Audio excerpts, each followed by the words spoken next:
Welcome to the Orca Boat Shop, and my name is Rod.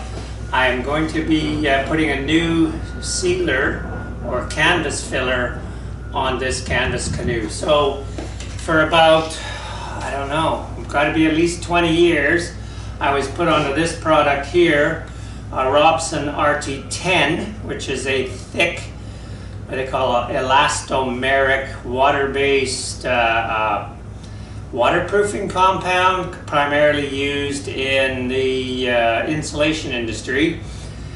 And I've been selling a lot of this. People have used it. Nobody's ever complained. I've never had any issues with it. No cracking, no no leaking. All kinds of things that might happen with your canvas canoe if you not got the right product on there. But Robson Thermal, which is the local company here that makes this product, is no longer providing RT10 as a product for the insulation industry anymore. Now, it's not that they are not wanting to, but they are unable to due to the supply of the raw materials necessary to make this product. I've liked it because it fills a canvas quickly. The only downside of this, as you've seen in some of my other videos, is that you don't get it on smooth right away. It's a little bit hard to kind of get smooth afterwards. You can't really sand it. It's like sanding an eraser. So, that's sort of the one downside. But dries quick. You can get on to painting your boat pretty fast.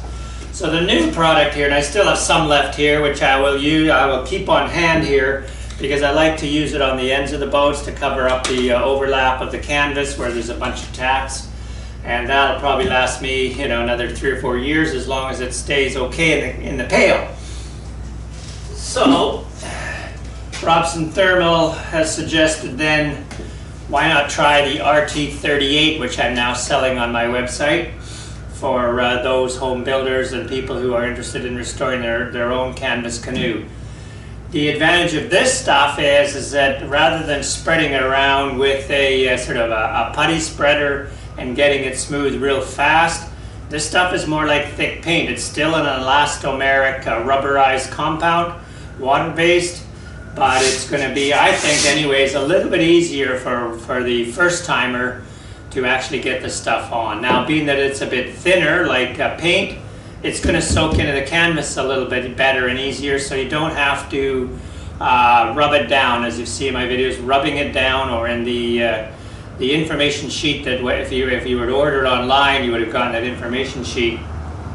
You don't need to water it down to get into the canvas, because this stuff will automatically go in there. So that's what we're going to do today. This is going to be a quick little video of me actually doing it. It's not that complicated, so we're probably just going to do it, and it'll be a fast forward kind of thing. So let's get to it.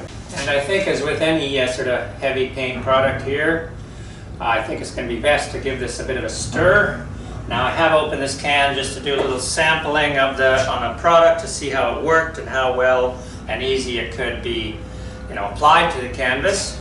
But I'm just going to put it down and give it a good stir. It doesn't appear that there was any sort of big settlement of product on the bottom of the can, which is good to know. But I would always be stirring my paint cans, and I think the consistency is probably very similar to the oil-based fillers that you would get on the market, which I haven't used for a long time because oil-based fillers just take an extremely long time to dry, so you can't really move on until all of the oils have evaporated off before you can start to sand. Whereas with the latex, I could probably put on 3 coats today, although it is later in the afternoon. I think I'll go for 2 today, and depending on how much I use out of the can, maybe even a 4th coat tomorrow, or not tomorrow, but next day.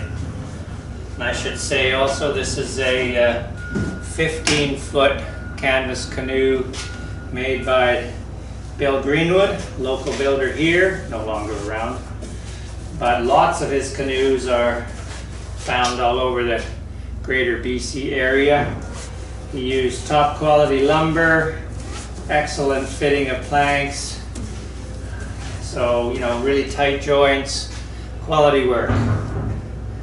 I haven't really owned that much in the way of canvas canoes lately. I've had a few, sold them, fixed them, sold them, other than the Peterborough sailing canoe, which you can see on my website. But if I was to recommend anybody locally that they wanted a cedar canvas canoe, I would highly recommend that they look for a greenwood because of the quality of the build and the quality of the materials.